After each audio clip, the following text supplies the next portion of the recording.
있습니다.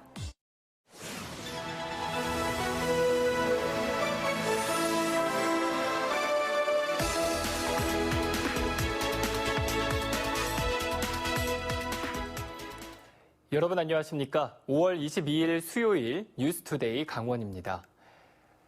현재 일부 지역에서는 중고교생 교복비를 지원하고 있지만 그렇지 않은 곳도 있습니다. 이런 불평등을 해소하기 위해 도의회에 교복 지원과 관련된 조례안이 제출됐는데 앞으로 어떻게 될까요? 이재규 기자가 취재했습니다. 현재 중학생과 고등학생에게 교복비를 지원하고 있는 도내 시구는 모두 10곳. 홍천과 철원, 화천과 양구, 인제, 태백과 삼척, 양양 등입니다. 내년부터 시행 예정인 곳은 영월과 평창. 아직 미정인 곳은 춘천, 원주, 강릉, 속초, 고성 등입니다. 학부모들은 이런 불평등 시행에 의문이 듭니다. 누구는 지원받고 누구는 지원 안 받으니까 좀 그런 혼란스러운 상황이 되지 않을까 저희가 좀 고민하고 있고요. 그래서 도내 전 시군 학생들이 차별 없이 교복을 지원받게 하자는 조례안이 도의회에 제출됐습니다. 현재 상임위를 통과해 본회의를 앞두고 있습니다. 이 조례안이 통과되면 내년부터 중고교 신입생 전원에게 30만 원 한도에서 교복비가 지원됩니다. 내년 대상 학생은 모두 2만 7천여 명, 필요 예산은 82억 원 정도입니다. 하지만 일부 시군이 지원을 거부할 수도 있습니다. 강제할 수는 없습니다만은 저희 도교육청에서 예산을 편성하고 각 지역에 계신 교육장님들이나 교육청에서 찾아가셔서 이렇게 협의가 이루어지면 일선 시군을 설득한 뒤에도 문제는 아직 남아 있습니다. 바로 지원 예산의 분담 비율을 두고서입니다.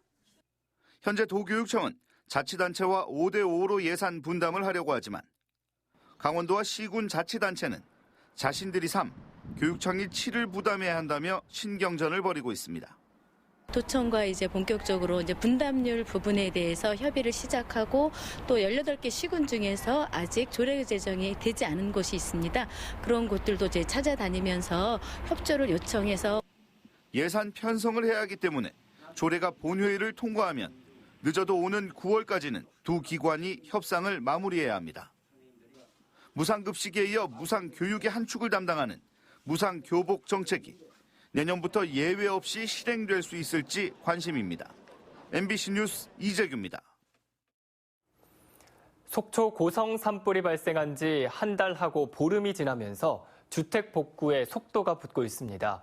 속초 지역에서는 이재민들이 생활할 수 있는 조립식 주택이 설치됐고 앞으로 주택 재건축 공사도 본격화합니다. 김영호 기자가 보도합니다. 지난달 산불로 18채의 주택이 불에 탄 속초시 장천마을. 불에 탄 건물은 모두 철거됐고 이재민들은 집을 짓기 위한 건축 준비를 서두르고 있습니다. 네. 여기서 40년 살았어, 형님. 그런 게 홀딱 요번에 타가지고 이러고. 어제 가서 측량하라고 가서 시청에 가서 그거 해놓고 이러고 왔어요. 공공기관 연수원에서 생활하고 있는 농촌마을 이재민들을 위한 조립식 주택 설치도 시작됐습니다. 임대주택은 24제곱미터 면적으로 주방과 화장실에다 냉난방 시설도 갖춰져 있고 수도와 전기를 연결하면 바로 생활이 가능합니다. 속초 장천마을에만 18개 동의 조립식 주택이 설치돼 이달 말부터 이재민들의 입주가 시작됩니다.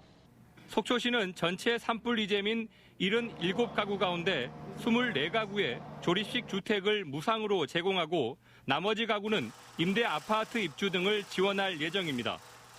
세계 연수원에 계시던 이재민들이 전부 임시주거주택에 와서 이제 거주를 하게 됩니다. 그렇게 되면은 좀 예전보다 생활이 좀 편할 것 같고요.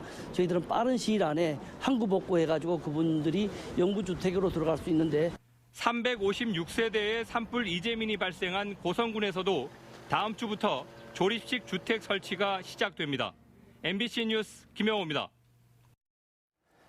해마다 반복되고 있는 야생동물로 인한 농작물 피해를 줄이기 위해 다양한 대책들이 마련돼 시행되고 있습니다. 피해 방지단과 순환수렵장 등 포획 위주의 대책에 중점을 두고 있는데 피해가 매년 반복되고 있는 만큼 새로운 대책이 필요하다는 지적이 나오고 있습니다. 권기만 기자가 보도합니다. 강원도 내 야생동물 피해는 매년 증가하는 추세입니다. 피해 건수도 늘고 있지만 면적의 경우 2017년 300만 제곱미터에서 1년 만에 400만 제곱미터를 넘어섰습니다. 피해 농가 보상 금액도 5억 원이 늘었습니다. 주로 많은 피해를 주는 멧돼지와 고라니의 개체수를 줄이기 위해 매년 피해 방지단을 꾸리고 순환 수렵장도 운영하며 포획에 나서고 있습니다. 하지만 방지단 운영과 포획 수당 등 도내에서만 한 해 100억 원에 가까운 예산을 투입하고도 십수년째 피해는 반복되고 있는 상황. 농민들 입장으로서 이게 매년 반복되는 이거를 정책적으로 뭐 생각을 바꿔야지 이게 개선이 되는 거지. 매년 반복되는 얘기만 하면 이게. 제주도의 경우 무분별한 포획 활동으로 야생노루의 개체수가 급감하자 최근 유해 야생동물에서 해제하고 포획을 금지하기로 했습니다. 포획 허용 기간 동안 개체수는 급감했지만 농가 피해는 일부 늘기도 해 포획 효과에 의문이 제기되기도 했습니다. 지속적으로 이제 노루를 잡다 보니까 이제 적정 개체수도 지금 미만으로 지금 크게 떨어진 상황이거든요. 노루에 대한 유해 야생동물 지정 이 부분이 정책적으로 좀 실패했다라고밖에 볼 수 없는. 제주를 제외하면 전국적으로 고라니나 멧돼지 등 야생동물 개체수나 서식 현황을 파악하고 있는 지자체도 찾아보기가 어려운 게 현실입니다. 보전이란 측면과 관리라는 측면을 잘 유지를 시키기 위해서는 기초적으로 백그라운드 데이터들이 좀 필요하고요. 그걸 기반으로 사람들의 협의를 통해서 문제를 해결하는 것들이 좀 필요할 것 같습니다. 야생동물 포획의 효과가 기대에 못 미치고 있고 총기 사용으로 인한 각종 사고의 민원들까지 속출하고 있는 상황에서 포획 위주 정책에 대한 재검토가 필요해 보입니다. MBC 뉴스 권기만입니다.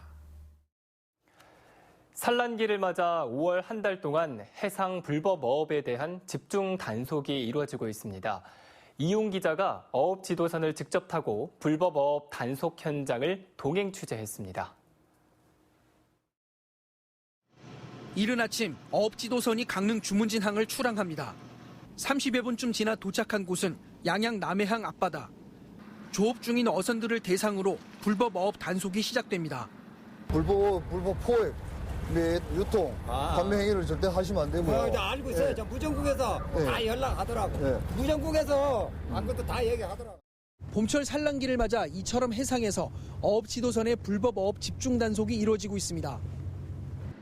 무게 400g 이하의 대문어 등 연중 포획이 금지된 어린 수산물을 잡지 않았는지 중점 단속합니다. 2중 이상 자망의 불법 사용과 부표나 깃발에 어선 이름과 소유자를 표시하는 어구실명제 준수 여부 등도 단속 대상입니다. 자망 및 통발 어선들의 어구실명제를 중점적으로 단속을 하였고요. 문어하고 대구의 세장 미달을 중점적으로 하였습니다. 이날 단속에서는 불법 어업 행위가 적발되지 않았지만 해마다 불법 어업은 끊이지 않고 있습니다. 지난 2015년부터 올해 5월까지 도내에서 불법 어구 사용과 어린 물고기 포획 등으로 적발된 건 397건에 달합니다. 하지만 어업 지도선과 인력 부족으로 효과적인 단속은 어려운 상황입니다. 강원도 어업 지도선은 2척이 있지만 한 척은 고성 저도호장에 고정 배치돼 나머지 한 척이 단속을 전담하고 있고 단속 인력은 6명에 불과합니다. 강원도는 신규 어업 지도선 한 척을 추가로 건조할 예정이지만 이르면 내년 하반기에나 투입이 가능할 전망입니다. MBC 뉴스 이용입니다. 미세먼지 문제, 특히 어린이들은 더 취약할 수밖에 없습니다. 초등학생들을 위해 미세먼지를 걸러내는 방진망을 학교에 설치하는 방안이 시도되고 있는데요. 과연 효과가 있을지 아직은 걸음마 단계입니다. 허주희 기자가 취재했습니다. 날이 더워지면서 창문을 활짝 열어둔 초등학교. 미세먼지를 일정 부분 걸러낸다는 방진망이 설치돼 있습니다. 공기청정기가 있지만 창문을 열면 미세먼지가 들어오는 건 시간 문제. 그래서 방진망이 시범적으로 설치됐습니다. 미세먼지 많은 날은 실내 활동밖에 할 수 없으니까 실내 공기가 너무 안 좋아지는데 그런 날 문을 열어놓을 수 있어서 그나마 저희 다행이라고 생각합니다. 강원도 교육청은 모든 유치원과 초등학교, 특수학교에 방진망 설치를 계획했습니다. 예산은 136억 원이 넘습니다. 일반 방충망보다 촘촘한 방진망을 설치할 경우 미세먼지는 70% 이상, 초미세먼지는 20% 이상 걸러낼 수 있다는 게 도교육청의 설명입니다. 미세먼지 방진망이 설치된 교실입니다. 하지만 미세먼지를 얼마나 걸러낼 수 있을지 그 효과는 입증된 게 없습니다. 방진망 설치 후 교실 안팎의 공기질을 측정해야 효과를 알 수 있는데 강원도 교육청은 전문적인 측정 방법을 찾지 못했다는 이유로 아직 측정을 하지 못했습니다. 또 전국적으로 선례가 많지 않아 미세먼지 차단율과 같은 방진망 설치 기준도 명확하지 않습니다. 실내 공기질 측정하는 기계가 있으니까 그러한 기계를 이용해서 전문 업체에다가 의뢰를 해서 그런 것들을 검사를 해야 할 계획입니다. 이런 이유로 강원도 의회에서도 제동이 걸리자 강원도 교육청은 효과를 검증한 뒤 전면 시행하는 쪽으로 계획을 바꿨습니다. MBC 뉴스 허주입니다. 제4차 항만 기본계획 수립을 앞두고 동해시가 동해항의 발전적인 미래를 위한 사업들을 해양수산부에 요청했습니다. 컨테이너 처리 능력 확보에 초점을 맞췄는데요. 유인호 기자가 보도합니다. 동해항의 지난해 화물 처리량은 3,235만 톤, 처리 능력 2,200만 톤을 훨씬 초과하는 물량입니다. 이 때문에 선박이 외항에서 오래 대기하고 화물을 신속하게 수송하지 못하는 문제가 발생하고 있습니다. 이런 문제를 해결하기 위해 신항을 건설하고 있는데 이처럼 항만을 확장하거나 기능을 재편하기 위해서는 정부가 10년마다 수립하는 항만 기본계획에 먼저 반영돼야 합니다. 2021년부터 10년간 항만 개발과 운영의 밑그림이 될 4차 항만 기본계획 수립을 앞두고 동해시가 지역에서 원하는 방향을 해양수산부에 제출했습니다. 핵심은 부가가치가 높은 컨테이너 처리가 가능하도록 여건을 갖춰달라는 겁니다. 구체적으로 인근 주거 환경 개선과 야적장 확보를 위한 항만구역 확장, 컨테이너 전용 부두 지정, 동해역에서 들어오는 인입철도 설치 등을 요청했습니다. 이망철도의 경우 현재 공사 중인 신항에는 연결 계획이 있지만 기존 항만은 없는 상태입니다. 일단 기본적으로 물류 비용이 절감되는 효과, 그리고 물류 비용의 절감 효과는 물동량을 창출할 수 있는 효과가 되지 않습니까? 그런 면에서 본다면 인입철도의 효과는 크다라고 볼 수 있겠습니다. 항만 운영 측면에서는 동해항 서부두의 자파부두 기능 유지를 건의했습니다.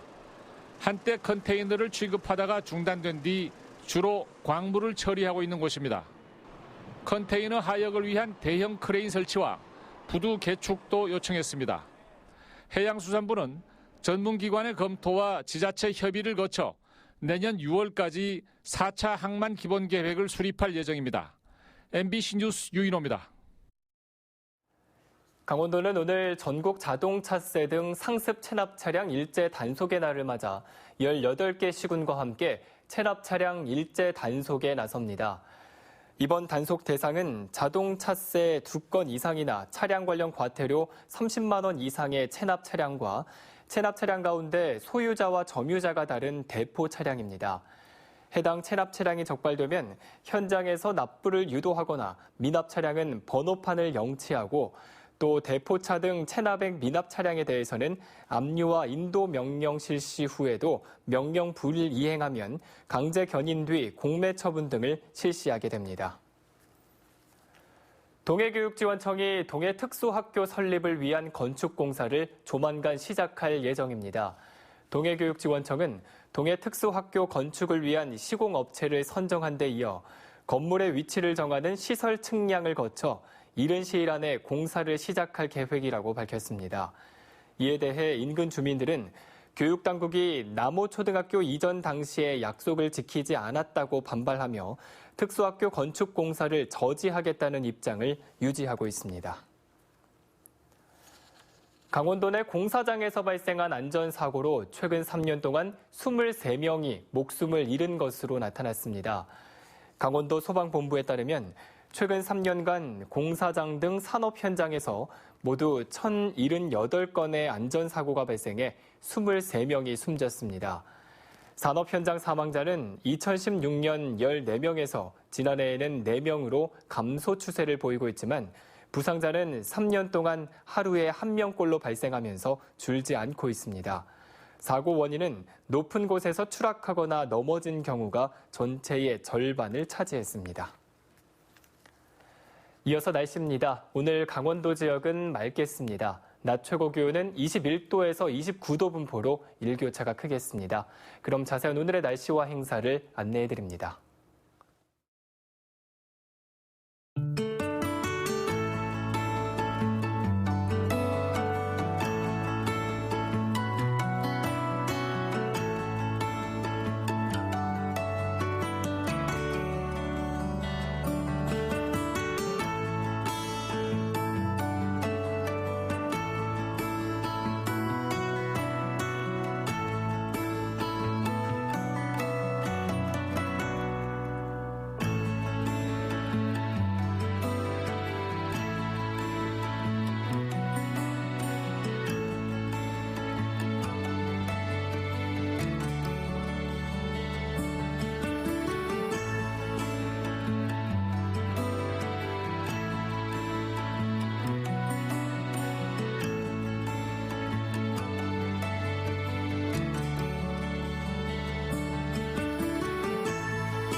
강원과학고등학교 학생 2명이 세계적인 권위가 있는 국제과학기술 경진대회에서 입상했습니다.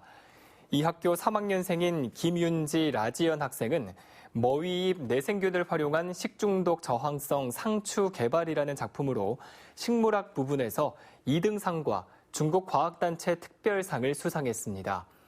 국제과학기술 경진대회는 세계 최대 규모의 청소년 과학 행사로 올해는 지난 12일부터 17일까지 미국 애리조나에서 세계 80개국 1,800여 명의 청소년이 참가한 가운데 열렸습니다.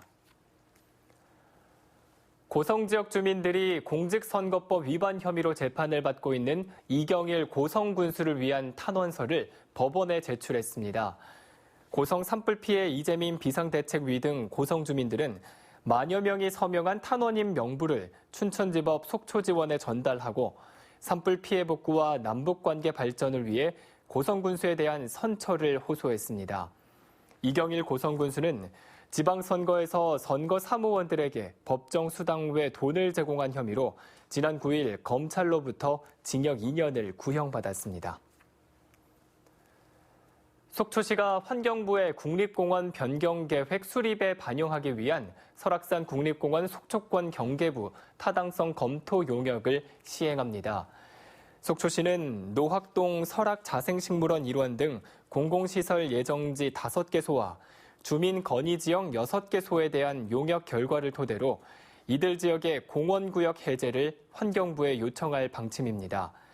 환경부는 오는 2020년 10월까지 제3차 국립공원 재척 변경을 위한 현지 타당성 조사를 실시하고 2020년 12월 최종 계획을 확정 고시할 예정입니다. 제1회 원주 혁신도시 이전 공공기관과 지역 대학이 함께하는 멘토 멘티 워크숍이 다음 달 27일과 28일 1박 2일 일정으로 펼쳐집니다. 이번 행사는 공공기관 취업을 희망하는 지역 대학생들에게 다양한 정보를 제공하기 위해 마련됐으며 공공기관 신입 직원을 멘토로 지역 대학생을 멘티로 하는 1대1 멘토링 프로그램과 현장 견학 등이 진행될 예정입니다. 13개 이전 공공기관이 참여해 도내 대학생 25명을 모집하며 접수 기간은 다음 달 7일까지입니다.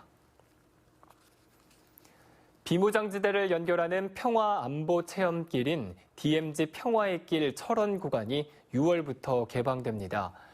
정부는 지난달 27일 DMZ 평화의 길 고성 구간을 1차 개방한 데 이어 오는 6월 1일부터 철원 구간을 민간에 개방하기로 하고 참가자 신청을 받고 있습니다. 철원 구간은 백마고지 전적비에서 시작해 DMZ 남측 철책선을 따라 차량과 도보로 화살머리고지 감시초소까지 방문할 수 있습니다. DMZ GP가 민간에 개방되는 것은 남북 분단 이후 처음입니다. 철원 구간 탐방은 화요일과 목요일을 제외하고 주 5일 동안 하루 2번씩 이루어지며 참가 인원은 한 번에 20명입니다. 원주시가 불법 주정차를 뿌리 뽑기 위해 도입한 주민신고제가 시행 한 달 만에 성과를 보이고 있습니다. 원주시에 따르면 주민신고제가 시행된 지난달 17일부터 한 달 동안 접수된 신고 건수는 모두 1,393건으로 이전 한 달보다 1,000여 건이나 넘게 늘었고 이에 따른 과태료 부과도 609건으로 5배 가까이 증가했습니다. 특히 소방시설 주변과 교차로 모퉁이 등 4대 불법 주정차 지역에 대한 신고가 집중된 것으로 나타났습니다. 정선군 고안읍에 신축한 작은 영화관이 다음 달에 문을 엽니다. 정선군이 38억 원을 들여 건립한 고안 작은 영화관은 61석과 52석을 갖춘 2개의 상영관에서 다음 달 중순부터 최신 개봉 영화를 상영할 예정입니다. 정선군이 2017년 5월 정선읍에 개관한 아리아리 정선시네마는 지난해 6만 2천여 명이 이용한 바 있습니다. 화천 작은 영화관 3곳을 이용한 관람객이 곧 50만 명에 달할 것으로 보입니다.